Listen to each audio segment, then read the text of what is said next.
안녕하세요. 오늘의 데일리 뉴스레터에 오신 것을 환영합니다. 폴란드에 이어 오랜만에 대규모 방산 계약 소식이 터졌습니다. 그 주인공은 바로 사우디인데요.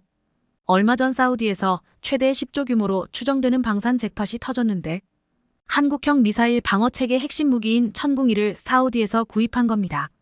게다가 사우디에서 추가로 300억 달러에 달하는 추가 무기 도입이 준비되고 있다고 했는데요. 대체 사우디가 왜 이렇게 한국산 무기를 구입하는지에 대해 지금부터 자세하게 알아보겠습니다. 사우디아라비아는 석유 자원으로 부유한 나라로 자국의 군대에 대한 막대한 투자로 세계에서 군사 지출이 가장 많은 국가 중 하나가 되었습니다. 사우디아라비아의 군대는 다양한 현대 무기와 고급 군사 장비로 무장하고 있으며 인력 규모는 16만 명 이상에 달합니다. 사우디아라비아는 포병, 전차, 대공 시스템, 특히 아파치 공격 헬리콥터를 포함한 다양한 군단을 보유하고 있어 유연하고 강력한 전투 능력을 보여줍니다. 또한 이 600대 이상의 차륜형 장갑차를 운용하며 사우디 무장 세력의 규모와 힘을 드러냅니다. 그러나 현재 사우디아라비아의 차륜형 장갑차는 구식이 되어 현대 전쟁의 요구사항에 더 이상 적합하지 않습니다. 이는 새롭고 현대적인 차량으로 업그레이드하고 교체할 필요성을 초래했습니다. 이러한 교체와 업그레이드는 전투 능력을 강화하는 것뿐만 아니라 군인의 안전을 보장하고 IEDS나 도시 전투와 같은 현대의 위협에 직면할 때 손실을 최소화하는 데 목적이 있습니다. 현재 국제 상황에서 사우디아라비아가 이러한 교체를 위해 새로운 파트너를 찾는 것은 더욱 중요해졌습니다. 사우디아라비아가 차륜형 장갑차를 새로 수입하기 위해 한국으로 전환한 것은 주목할 만한 움직임이며 이는 사우디가 자국의 군사력을 개선하려는 유연성과 결단력을 보여줍니다. 한국으로부터 수입한 30대의 타이곤 장갑차에 대한 만족도가 이 결정을 촉진하는 핵심 요소가 되었습니다. 이전에 사우디아라비아와 캐나다는 무기 및 군사장비 거래와 관련하여 중요한 관계를 가지고 있었습니다. 주목할 만한 거래 중 하나는 사우디아라비아가 2017년에 캐나다로부터 1000대의 LV3 장갑차를 150억 달러에 구매하는 계약을 체결한 것입니다. 이 계약은 당시 캐나다가 체결한 가장 큰 규모의 국방 계약 중 하나로 두 나라 사이의 강력한 무역 관계를 반영했습니다. 외교적 긴장과 장갑차 계약에 대한 영향. 그러나 2018년 캐나다 외교부가 사우디아라비아의 인권 상황, 특히 사회활동가와 인권운동가의 구금에 대해 우려를 표하면서 이 관계는 금이 갔습니다. 사우디아라비아의 반응은 매우 강력했으며 캐나다 대사를 추방하고 양국 간의 모든 새로운 무역 거래 및 투자를 동결하여 내정 간섭으로 간주했습니다. 이 외교적 긴장은 두 나라 간의 군사계약에 빠르게 영향을 미쳤습니다. 사우디아라비아는 캐나다로부터의 LV3 장갑차 구매 계약을 제거하고 구형 장갑차를 대체할 새로운 파트너를 찾기 시작했으며 그 과정에서 한국으로 눈을 돌렸습니다. 이 긴장의 영향은 사우디아라비아의 무기 공급원 변경뿐만 아니라 캐나다와 사우디아라비아 간의 외교적 및 경제적 관계 악화, 그리고 캐나다의 국방 산업에 대한 불확실성을 초래했습니다. 한편 강력한 기갑군대를 보유하고 자체적으로 탱크와 장갑차를 개발, 생산 및 수출하는 한국은 그러나 많은 사람들이 타이곤 장갑차에 대해 잘 알지 못할 수 있습니다. 하와 에어로스페이스에 의해 개발된 타이곤 장갑차는 현대적인 디자인과 높은 사용자정의 능력 덕분에 한국 방위 산업에서 중요한 진전을 이루었습니다. 주로 수출을 목표로 개발된 타이곤은 디자인의 유연성뿐만 아니라 다양한 무기와 보조 시스템과의 호환성을 보여줍니다. 크기 면에서 타이곤은 길이 약 7.8m, 폭 2.5m, 높이 2.2m의 치수를 가지고 있어 다양한 전투 환경에서의 운용에 문제가 없습니다. 기본 무게는 약 18톤이지만 무기 구성과 장비에 따라 최대 21톤까지 늘어날 수 있습니다. 타이곤은 강력한 엔진을 탑재하여 평지에서 최대 시속 110km의 속도를 낼 수 있고 다양한 속도에서 안정적인 운행 능력을 유지합니다. 자동 타이어 압력 조절 시스템 덕분에 사막, 바위 지형, 산악길, 도시 지역 등 다양한 지형에 적응할 수 있습니다. 무장면에서 타이곤은 고객의 요구에 따라 다양한 시스템을 장착할 수 있습니다. 여기에는 90호 중기관총, 원격 제어 무기 시스템 RCWS 등이 포함될 수 있으며 추가적인 센서 및 전자지원 시스템을 탑재하여 전장에서의 목표 식별 및 생존 능력을 강화할 수 있습니다. 현대 로템의 K808과 비교했을 때 타이곤은 더욱 소형이고 기동성이 뛰어납니다. 그러나 K808은 더 넓은 내부 공간과 더 많은 병사 수송 능력을 가진 장점이 있습니다. K808이 병사 수송 및 화력 지원 임무에 적합한 반면 타이곤은 전투, 정찰 및 신속한 화력 지원 임무에 우선적으로 사용됩니다. 타이곤과 K808 모두 한국 방위 산업의 발전을 상징하며 이는 국가가 자체 방위 산업을 발전시키고 국제시장에서의 지위를 확립하려는 한국의 약속을 보여줍니다. 두 차량의 다양한 디자인과 기능은 한국이 국제 고객의 다양한 요구를 충족시킬 수 있는 방위 장비와 차량을 생산할 수 있는 능력을 증명합니다. 하와 에어로스페이스에 의해 개발된 타이곤 장갑차는 중동 지역의 엄격한 테스트를 거쳤으며 세계에서 가장 군사적으로 긴장된 지역 중 하나에서의 시험을 통해 모든 상황에서의 우수한 작동 능력을 입증했습니다. 이러한 테스트는 사막과 산악 지형과 같은 극한 환경에서 수행되었으며 타이곤이 복잡한 기후와 지형 조건에서도 높은 신뢰성을 보였습니다. 테스트로부터의 긍정적인 피드백은 타이곤의 높은 성능과 다양한 지형에 대한 강력한 적응력을 확인시켜 주었으며 이는 국제시장에서의 경쟁 우위를 제공합니다. 타이곤은 사우디아라비아와의 계약을 통해 상당한 성공을 거두었으며 이 계약은 현재까지 한국이 체결한 가장 큰 규모의 계약 중 하나로 500대에 달하는 차량이 포함되어 있습니다. 이 수출 과정은 하와 에어로스페이스에게 중요한 진전이며 한국과 사우디아라비아 간의 국방관계를 강화합니다. 사우디아라비아와의 계약 시기와 규모는 하와 에어로스페이스가 글로벌 국방시장에 진입할 수 있는 능력을 강조합니다. 사우디아라비아 외에도 타이곤은 말레이시아, 태국, 인도, 이집트 등 다른 시장에서도 관심을 받고 있으며 이는 국제적으로 현대화된 군사력에 대한 수요가 증가하고 있음을 반영합니다. 이러한 관심은 타이곤의 수출 잠재력을 보여주며 현대적이고 유연한 장갑차에 대한 전 세계적인 요구가 증가하고 있음을 나타냅니다. 최근 산업연구원이 발표한 무기 경쟁력 실태 조사에 따르면 한국이 글로벌 경쟁력을 갖춘 무기는 총 70여 종의 주요 무기 가운데 31종이나 됐습니다.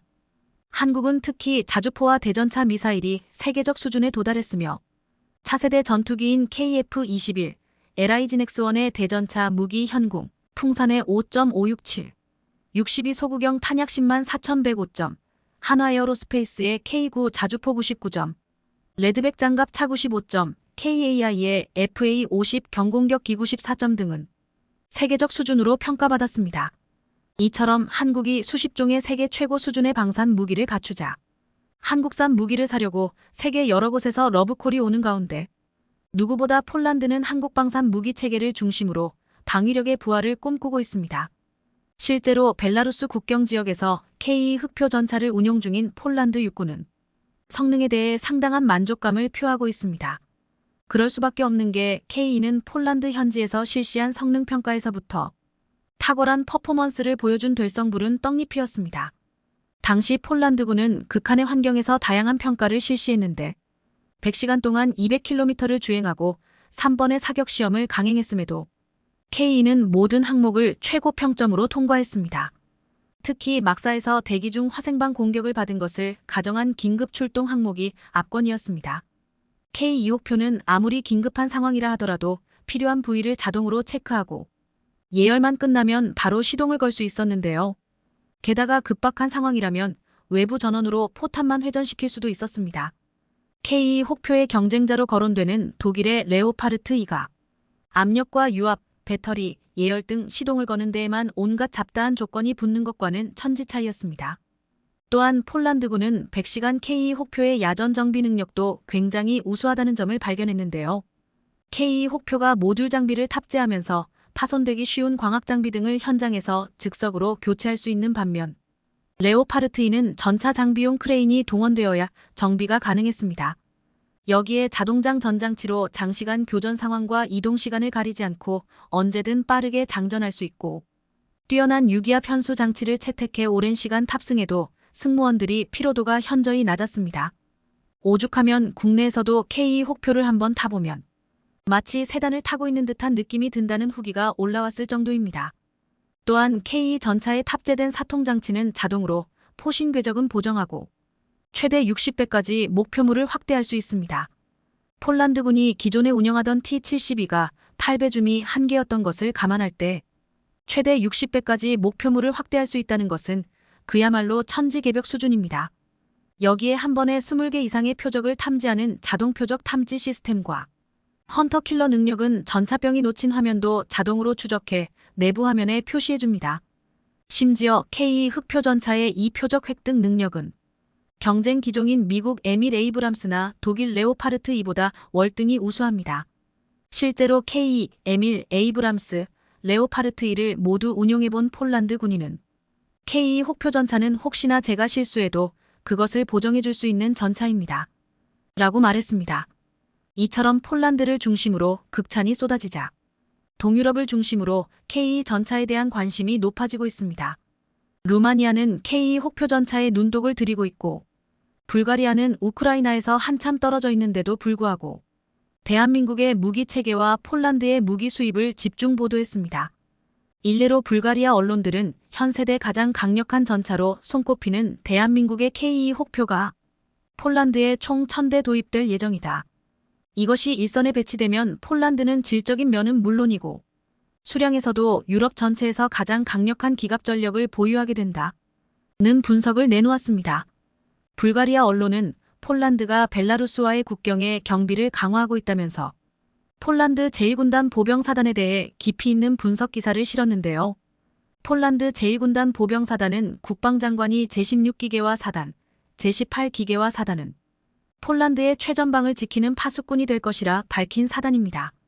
이처럼 폴란드가 감탄하고 동유럽 국가들이 K 전차에 대한 관심이 뜨겁자 전통적인 전차 강국인 미국, 독일, 프랑스가 당황했고 다급해졌습니다.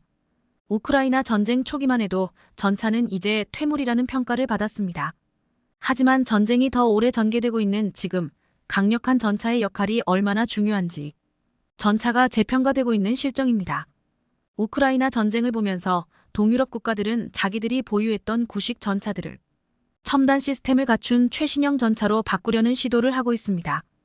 이 최신형 전차 교체 사업을 한국이 쓸어갈 것을 우려한 미국, 독일, 프랑스는 3.75세대 혹은 3세대 후기 전차를 내놓으며 한국을 따돌리려 하고 있는데요.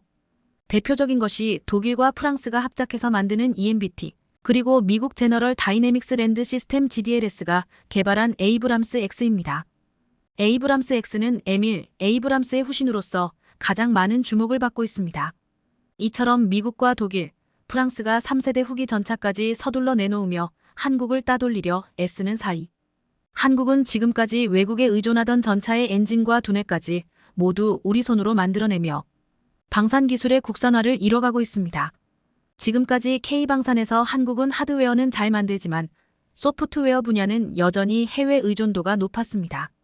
하지만 한국의 강소기업인 코츠 테크놀로지 덕분에 한국은 이제 전차와 항공기, 무기 등을 제어하는 모듈과 시스템을 국산화할 수 있게 되었습니다. 코츠 테크놀로지는 K 전차의 두뇌 역할을 하는 싱글보드 컴퓨터 SBC를 기반으로 각종 유도, 항공, 해양, 지상 무기 체계의 솔루션을 제공하는 회사로서 사실상 대한민국의 모든 방산업체들이 고객 쌓일 정도로 방산 SW 분야에서 독보적 존재입니다. 특히 K 전차의 통합형 차량 제어 컴퓨터, 무인기용 표준 SW, 미사일 제어 메인보드 등은 모두 한국 기업 코츠 테크놀로지가 공급한 제품입니다. 최근 장보고와 같은 해군 잠수함에 적용되는 소나체계, 무장통제체계, 전투기 무인기에 탑재되는 임무 컴퓨터, 발사 제어 패널 등 첨단 군수 분야에서도 두각을 나타내고 있습니다. 코츠 덕분에 지금까지 한국방산이 해외에서 비싸게 도입하던 군사용 모듈과 시스템을 국산화할 수 있었는데요. 코츠의 경쟁사는 이제 국내에는 없고 보잉, 로키드 마틴, 레이시온 등 세계적인 군수업체와 협력하는 머큐리 시스템즈, 커티스라이트 정도입니다. 이처럼 하드웨어뿐 아니라 소프트웨어까지도 국산화에 성공한 한국방산은 이제 폴란드와 함께 중보병 전투차를 공동 개발하는 단계로 진입해 있습니다. 얼마 전 폴란드에서 한국과 폴란드가 함께 개발 중인 중보병 전투차요. 컴퓨터 그래픽 이미지가 공개돼 세계의 시선이 쏠렸는데요. 더구나 방산업계에서는 한국의 최정예 상륙부대인 해병대에서만 사용될 예정인 신무기가 폴란드에 수출되었고 이 신무기가 폴란드형 레드백의 주무장이 될 것이란 소문이 파다했는데 그 신무기는 바로 한국과 폴란드가 공동 개발 중인 차륜형 장갑차인 NKTO였습니다. 지난 9월 1일 폴란드의 군사 전문가 바르트워미에이 쿠차르스키가 자신의 SNS에 폴란드의 새로운 장갑차 개념도를 올렸는데 이 차륜형 장갑차는 현대로템과 폴란드 방위산업업체 PGG가 공동 개발에 나선 차륜형 장갑차였습니다. 그런데 외양을 보면 사실 말이 공동 개발이지 한국으로부터 신규 장갑차를 수입한 거라고 말해도 과언이 아니었습니다. 무엇보다 NKTO는 폴란드제 무인 포탑을 탑재했지만 가장 중요한 차체 디자인과 구조가 K808과 거의 비슷하다는 것을 알 수 있습니다. 도하를 위해 K808이 갖추고 있는 도하판과 워터제트까지 NKTO 장갑차에 그대로 적용돼 있었습니다. 또 다른 장갑차 프로젝트를 살펴보면 폴란드의 한국 의존도가 얼마나 높은지 명확해집니다. 한화에어로스페이스와 공동으로 개발하는 중보병 전투 차량은 K9의 차량을 그대로 사용하고 레드백의 기술까지 도입하기로 계획되어 있습니다. 폴란드가 이렇게 한국의 방산 무기를 구매하며 공동 개발을 통해 폴란드 현지 생산을 원하는 이유는 한국 장비의 현지 생산이 본격화되면 폴란드는 독일 뺨치는 새로운 군수공장의 거점 기지를 확보하게 되기 때문입니다. 방산업계에 따르면 현재 폴란드는 한국과 개발하는 중장갑차에 40포탑을 올리길 원하고 있습니다. 따라서 한국은 폴란드형 중장갑차에 한국이 개발한 CTA4를 함께 수출할 계획인데요. 폴란드 군사 매체들은 폴란드형 중장갑차에 30부 시마스터 기관포가 장착될 예정이지만 주포를 40로 교체할 수 있다고 보도했습니다. 이 40주포 역시 한국에서 수입하는 것입니다. 현재 한국이 보유한 40포는 K21 장갑차에 탑재한 40화, 해병대의 차기 상륙 장갑차에 40CTA4가 있습니다. CTA4는 기존 탄 대비 30%나 최적이 줄어들었지만 성능은 그대로 유지되는 탄약으로 길이가 짧아 포의 장전 장치가 작동하는 구조를 단순화시킬 수 있어 장전 시간을 줄이고 발사 속도를 획기적으로 빠르게 할 수 있습니다. 이러한 장점들 덕분에 선진국에서도 연구 진행 중인 차세대 화기 시스템인데요.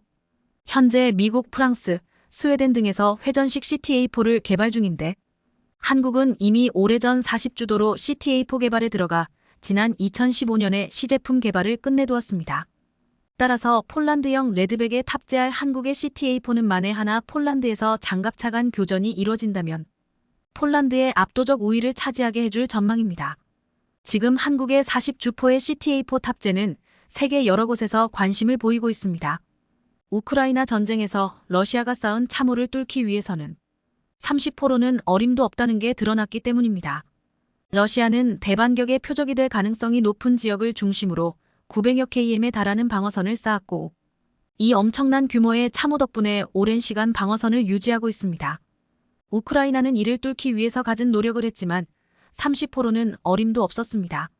따라서 화력을 2배 이상 강화시키고 다양한 탄종을 사용할 수 있는 40기관포의 효용성이 높아지고 있으며 40기관포에 쓰일 한국형 CTA4는 앞으로 장갑차 무장의 표준이 될 것으로 기대되고 있는데요.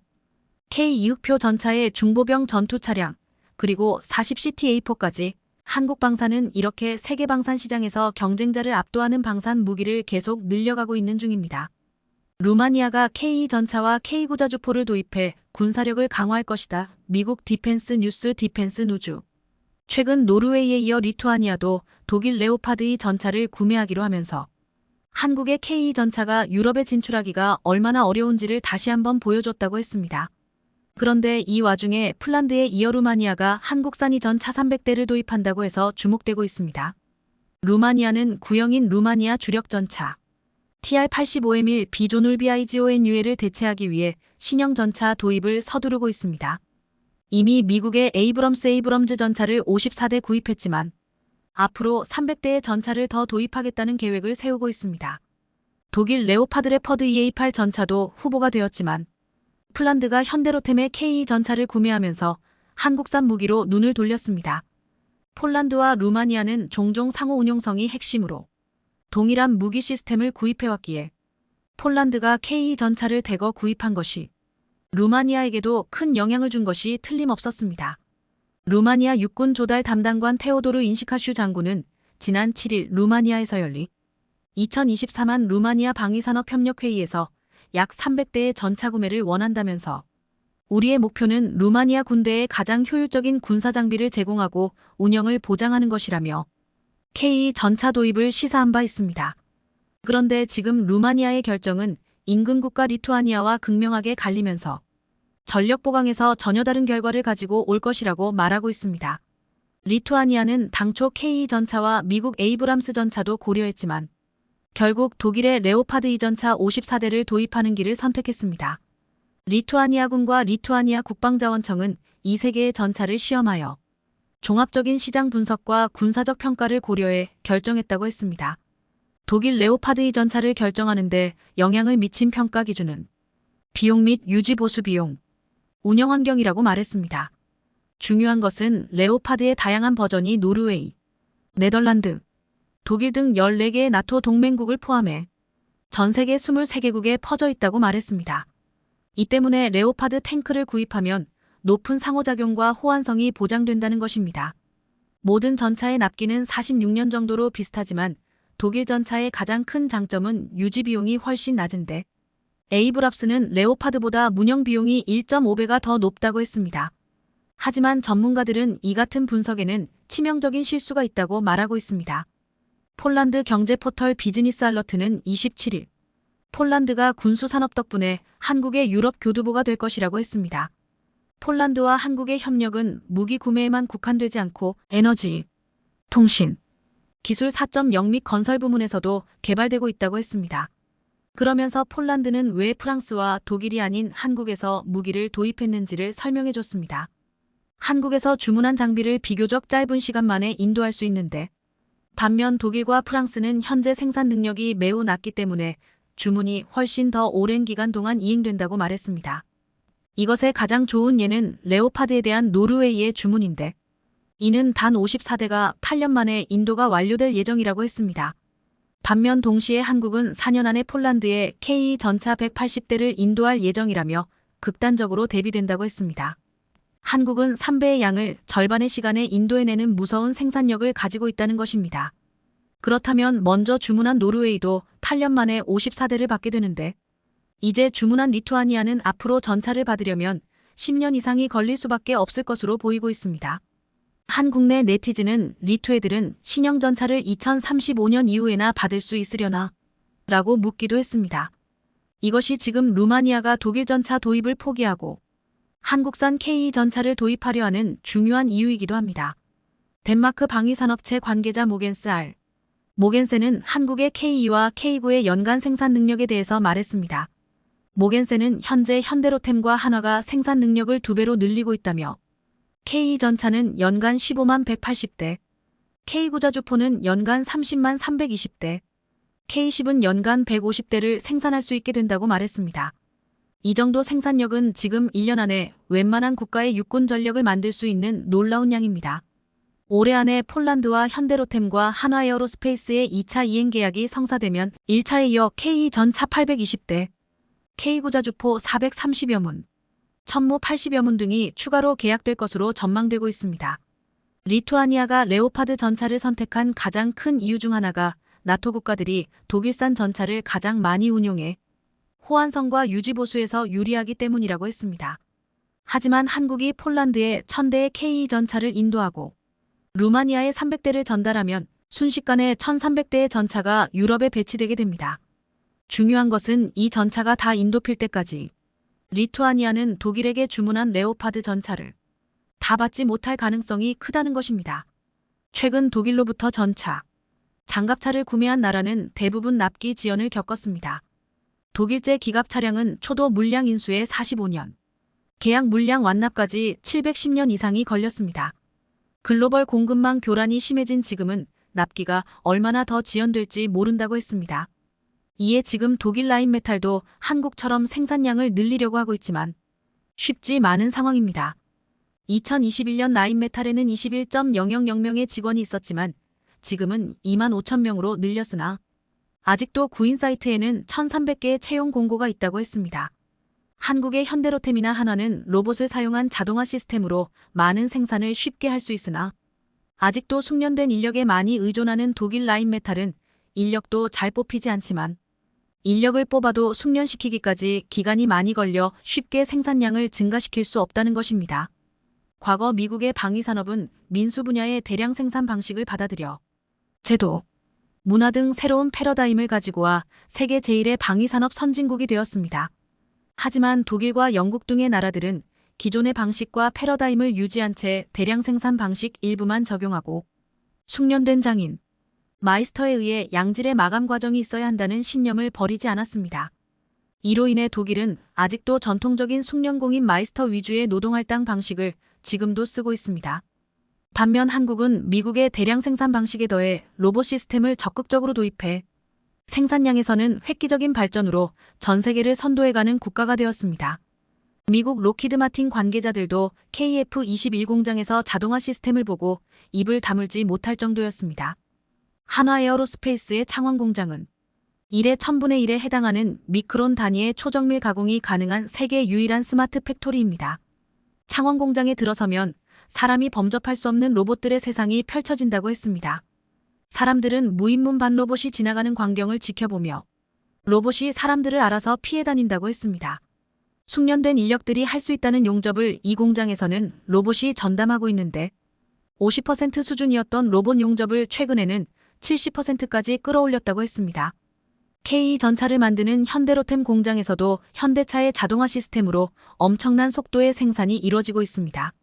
장갑차의 경우 9개의 조립 공정을 거치는데 자동차 생산 공장처럼 자동화된 컨베이어 벨트를 이용해 이동시키고 있습니다. 또한 턴오버 장치를 이용하면 무거운 차체를 180도 뒤집어 하부 작업을 빠르고 편하게 할 수 있습니다. 현대로템 관계자는 지난 40여 년 동안 축적한 기술력과 현대자동차그룹의 자동차 생산 노하우가 적용된 결과라고 말했습니다. 유럽의 한 언론은 한국의 K전차가 폴란드와 루마니아 1,300대를 기반으로 유럽에서 총 3,600대를 팔아 레오파드를 능가하는 글로벌 베스트셀러를 목표로 하고 있다고 했습니다. 폴란드는 혈맹이라 불리는 루마니아에게 K전차를 사라고 권유하고 지금 KEPL 기반의 차세대 전차 개발 사업을 스페인과 이탈리아 등의 공동 개발을 제안한 상황입니다. 지금 독일과 프랑스가 유럽에서 차세대 전차 개발을 두고서 서로 싸우고 있는 사이 폴란드가 한국산 전차를 도입해 소외된 스페인과 이탈리아와 손을 잡으려고 하는 것입니다.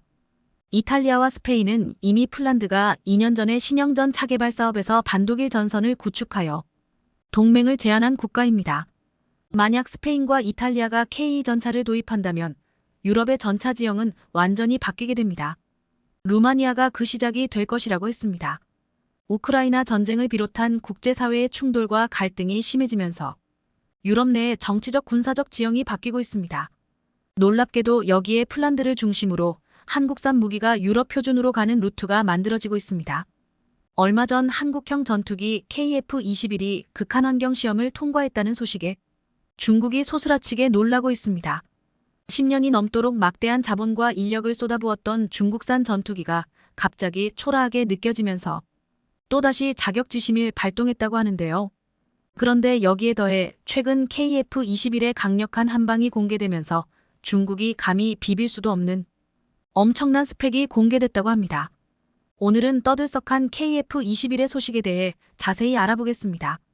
한국형 초음속 전투기 KF-21 보라매가 올해 각종 극한환경 시험을 거쳐 본격적으로 최초 양산에 돌입합니다. 지난 10일 방사청은 올해 중 KF-21 최초 양산 계약을 체결하고 공군 1호기 생산에 착수해 최초 양산에 돌입할 것이라며 2026년 체계 개발 성공과 전력화에 차질이 없도록 최선을 다하겠다고 전했는데요. 이에 따라 방사청은 올해 KF-21 개발을 위한 비행시험을 지속하는 건 물론 다양한 시험들을 수행할 예정으로 보입니다. 실제로 현재 KF-21은 양산을 위한 극한 환경 시험을 진행하고 있는데 대표적으로 ADD 해미 시험장에서 올해 2월까지 진행되는 전기체 환경 시험이 있습니다. 이 시험은 저온고온강 우경빙 등 극한 환경에서 기체와 항전 장비가 정상 작동하는지를 검증하는 절차로 양산에 돌입하기 위해선 이러한 시험을 통과해야만 합니다. 여기에 더해 앞으로도 공중급류시험, 공대공 미사일 발사시험 등 주요한 비행시험이 예정돼 있는 상태로 KF-21의 성능을 계속 검증해 나갈 방침인데요. 작년에 CJ 6호기까지 비행에 성공한 KF-21은 초음속 비행, 공대공 무장분리 시험 등 다양한 시험을 통과해 잠정 전투용 적합 판정을 받아 양산 착수의 기틀을 마련했습니다. 그리고 작년 10월 서울 ADEX에 참가한 KF-21은 시범 비행과 지상 전시를 통해 그동안의 개발 성과를 우리 국민들에게 선보이며 한국형 전투기의 모습을 비로소 드러냈는데요. 당시 KF-21의 위풍당당하고 느름한 모습에 벅찬 감동을 느낀 이들이 한둘이 아니었습니다. 그것도 그럴 것이 현재 전 세계에서 4.5세대 이상 첨단 초음속 전투기 개발에 성공한 곳은 미국, 러시아, 중국, 일본, 프랑스, 스웨덴, 유럽 컨소시엄에 이어 우리나라가 8번째로 그 어려운 일을 우리가 해냈기 때문입니다. 아직 남은 과제가 많지만 지금까지의 과정을 보면 KF-21의 전력화는 예상보다 더 빨리 다가올 수 있을 것으로 기대됩니다. 그런데 최근 독일이 사우디에 단거리 공대공 미사일 IRIS-T를 공급하기로 하는 등 사우디를 상대로 핵무기 수출 금지 조치를 5년 만에 해제했다는 소식이 들려왔는데요. IRIS-T는 적외선 탐색 장치가 장착된 공대공 유도탄으로 독일 등 4개국이 함께 개발한 전투기 타이푼에 탑재됐는데 KF-21에도 통합돼 있어 중동에 이를 수출하려면 독일의 허가가 필요했습니다. 그러나 정치적인 상황에 따라 언제든지 중동 지역에 대한 금수 조치가 다시 내려질 수 있기에 한국은 이를 놓치지 않고 자체 미사일을 개발해야만 합니다. 그런데 실제로 한국형 전투기 KF-21에 탑재될 공대 공유도탄이 국내 기술로 개발될 것으로 보이는데요. 앞서 지난달 방사청은 제158회 방위사업추진위원회 회의에서 KF-21에 장착될 단거리 공대공 유도탄을 확보하는 단거리 공대공 유도탄 II 사업을 국내 개발 방식으로 추진하기로 의결했습니다. 방사청에 따르면 2035년까지 5,919억 원이 투입되는 이 사업으로 KF-21에 장착될 유도탄을 먼저 개발하고 추후에 다른 기종에도 장착될 수 있도록 항공기 무장체계 통합 측면에서 살펴보겠다는 방침입니다. 그렇다면 대한민국이 단거리 공대공 유도탄 개발을 서두르는 이유가 무엇일까요? 이번에 방사청은 단거리 공대공 유도탄 개발이 KF-21 전투기의 수출 경쟁력을 높이는 데에도 엄청난 효과가 있을 거라고 내다봤습니다. 사실 UAE, 사우디 등 중동 국가에서 KF-21에 대한 지대한 관심을 보이고 있지만 KF-21에 통합된 미티어나 IRIS-T 모두 독일의 수출 허가가 필요한 상황이기 때문입니다. 앞서 말씀드렸던 것처럼 지금은 다행스럽게도 독일이 사우디를 상대로 핵무기 수출 금지 조치를 5년 만에 해제하면서 IRIS-T를 수출할 수 있게 됐지만 얼마 전까지만 해도 불가능한 일이었습니다. 실제로 2019년부터 독일은 사우디가 발주한 미티어와 IRIS-T 공대공 미사일 수출을 금지했었는데 이달 14일이 돼서야 IRIS-T 150발을 수출할 수 있도록 허가한 겁니다. 때문에 독일이 언제든 마음을 바꾸면 다시 오랫동안 사우디를 비롯한 중동의 IRIS-T 수출을 규제할 수도 있는 상황입니다. 그렇게 되면 중동에서 KF-21을 도입하고 싶다고 러브콜이 들어와도 손을 쓸 수 없는 상황이 펼쳐질 수도 있습니다. 이렇듯 KF-21 수출을 위해서라도 한국형 공대공 미사일 개발이 반드시 필요한 겁니다. 그런데 사실 한국형 공대공 미사일 개발은 오랫동안 답보 상태에 빠지며 개발이 지연됐었는데요. 가장 큰 이유는 바로 놀랍게도 우리 공군이 한국형 공대공 미사일을 원치 않았기 때문이었습니다. 우리 공군의 주된 적이 북한인 상황에서 북한의 낡은 전투기를 상대로 굳이 고성능 공대공 미사일이 필요하지 않았던 겁니다. 또한 현재는 우리 공군에선 미국제 공대공 미사일을 사용하고 있는데 미국 국무부가 자국산 전투기 외에 외국제 공대공 미사일의 통합을 잘 허가하지 않는 것으로 유명한 만큼 한국형 공대공 미사일을 개발한다고 하더라도 우리 공군의 주력기에 통합되지 못할 가능성도 있었습니다. 이런 복합적인 이유들로 얼마 전까지만 해도 한국형 공대공 미사일 개발에 적극적으로 나서지 못했던 상황이었습니다. 그런데 역시나 미국 정부가 KF-21에 대한 공대공 무장 통합을 거부하면서 이제는 더 이상 이런 고민을 할 필요가 없어졌습니다. 내친 김에 한국은 한국형 공대공 미사일을 등장 시점에 세계 최고급 성능을 갖출 수 있도록 모든 역량을 쏟아붓는다는 방침입니다. 그리고 이것은 충분히 실현 가능한 이야기로 실제로 한국은 후발주자이기에 사용할 수 있는 기술이 보다 고도화될 수밖에 없고 한국형 공대공 미사일은 상대적으로 가격 경쟁력 확보가 어렵기 때문에 높은 성능을 발휘할 필요성이 있습니다. 그래서 방사청의 목표는 이스라엘과 유럽제 공대공 미사일과 경쟁할 수 있는 가격과 그 이상의 성능을 확보하는 게 목표라고 합니다. 이에 따라 한국은 첨단 무기체계의 국내 개발을 통한 자주 국방 능력이 향상되는 것과 동시에 KF-21 해외 수출을 노리고 있던 찰나에 엄청난 시너지 효과가 나타날 것으로 기대되는데요. 이런 상황에 최근 중국 관영 매체는 올해 특집 기사를 내보내며 대한민국이 개발 중인 KF-21 전투기 복좌형 등장을 우려하며 크게 긴장하는 모습을 적나라하게 드러냈습니다. 스텔스 전투기로도 개발될 수 있는 KF-21의 성능과 잠재력에 주눅이 드는 등 중국의 제220 전투기를 비교하는 외신을 향해 불만을 토로하면서 애꿎은 탓만 해댔는데요. 사실 중국에서는 제-20 전투기가 미국산 전투기보다 성능이 더 뛰어나다고 자화자찬을 했었는데 이번 일로 이 모든 게 거짓말이었음을 다시 한번 상기시켜줬습니다. 이렇듯 중국 언론이 KF-21 개발에 예민한 반응을 보이고 있는 건 제-20 전투기가 개발된 지 벌써 10년이 훌쩍 지난 상황에 겨우 복자형을 개발했다는 점에서 KF-21과 엄청나게 비교가 되고 있기 때문인 것으로 분석됩니다. 이런 사실에 중국은 엄청난 충격을 받았으며 실제로 KF-21가 5세대 전투기처럼 내부 무장창과 안테나를 탑재하면 곧바로 스텔스 전투기로 거듭날 수 있다는 사실을 받아들이지 못하고 있는 것으로 보입니다.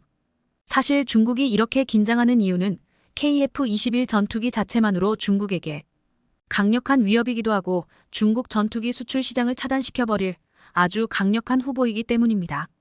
특히나 여기에 더해 KF-21 완성과 더불어 추후 한국형 공대공 미사일 개발까지 완료되면 수출 요청이 쇄도할 게 불보듯 뻔해 엄청나게 의식하고 있는 것으로 보이는데요. 그런데 사실 작년에도 KAI는 폴란드 FA-50 수출 효과에 힘입어 매출 3조 원을 기록하는 역대급 실적을 다시 쓰는 등 쾌재를 부르고 있는 상황으로 이러한 기조는 올해도 이어질 것으로 기대됩니다. 특히나 KF-21 양산 사업이 올해부터 본격적으로 시작되는 등 안정적인 실적 상승 가도를 달릴 전망입니다. 여기에 더해 전 세계 방산 시장에서 인기가 높아지고 있는 FA-50이 지금보다 더 강력한 개량을 추진할 것으로 보이면서 인기가 더욱더 치솟을 것으로 보이는데요. 실제로 LIG넥스원은 독일 항공우주기업 타우러스와 공대지 순항미사일 시제품 생산을 앞두고 있는 등 FA-50의 공격 수준이 엄청나게 향상될 것으로 기대되고 있는 상황입니다. 이런 이유로 FA-5001 훈련기에서 진정한 경전투기로 발전하고 있어 머지않아 스웨덴 그리펜 전투기에 버금가는 수준으로 개량이 이뤄질 거라는 기대감이 나옵니다. 방상업계에 따르면 앞서 LIG넥스원과 타우러스가 공대지 순항미사일 TAURUS KEPD-350K 공동 개발을 추진하기로 하면서 현재 기술 고도화 작업은 물론 다양한 테스트를 진행해 FA-50 성능 향상에 힘을 쏟고 있는 것으로 전해집니다. 실제로 타우러스는 TAURUS KEPD-350K의 본격적인 개발을 시작한 뒤 2025년 시제품을 선보이고 테스트 단계를 거쳐 본격 양산에 들어갈 것으로 보이는데요. KEPD-350K는 현재 개발의 초기 단계로 기존 KEPD-350K 모델과 동일한 기술을 갖게 되는 것으로 알려졌습니다. 현재 운용 중인 KEPD-350K는 동종 미사일 가운데 가장 긴 500km 이상의 사거리와 정확도를 비약적으로 높인 공대지 미사일입니다. 이는 별도의 항제밍 시스템이 필요 없는 유일한 순항미사일로 480kg에 달하는 탄두를 정확하게 표적에 도달시킬 수 있습니다. 때문에 유사시 휴전선 이남의 안전한 지역에서 북한 전역을 공격할 수 있어 전투기의 생존성을 높여줄 수 있습니다. 관통력도 뛰어나 지하의 견고한 표적을 비롯해 강화 콘크리트 구조물과 같은 지하 군사시설을 효과적으로 타격할 수 있는 무기로 평가받고 있는데요. 그런데 2년 뒤 생산될 KEPD-350K는 KEPD-350K보다 더 작은데 사거리와 파괴력은 더 향상돼 FA-50뿐만 아니라 차세대 전투기 KF-21의 공대지 무기 강화에 적합하다는 평가가 나옵니다. 어찌됐든 이러한 기반을 바탕으로 향후 KF-21까지 수출이 확대될 수 있는 기대감이 커지고 있는 상황으로 전 세계 방산 시장 내에서 보람의 전투기의 가치는 우리가 상상하는 것 이상으로 보다 더 커질 것으로 보입니다. 오늘 준비한 소식은 여기까지입니다. 댓글을 통한 여러분들의 많은 의견 기다리겠습니다. 시청해주셔서 감사합니다.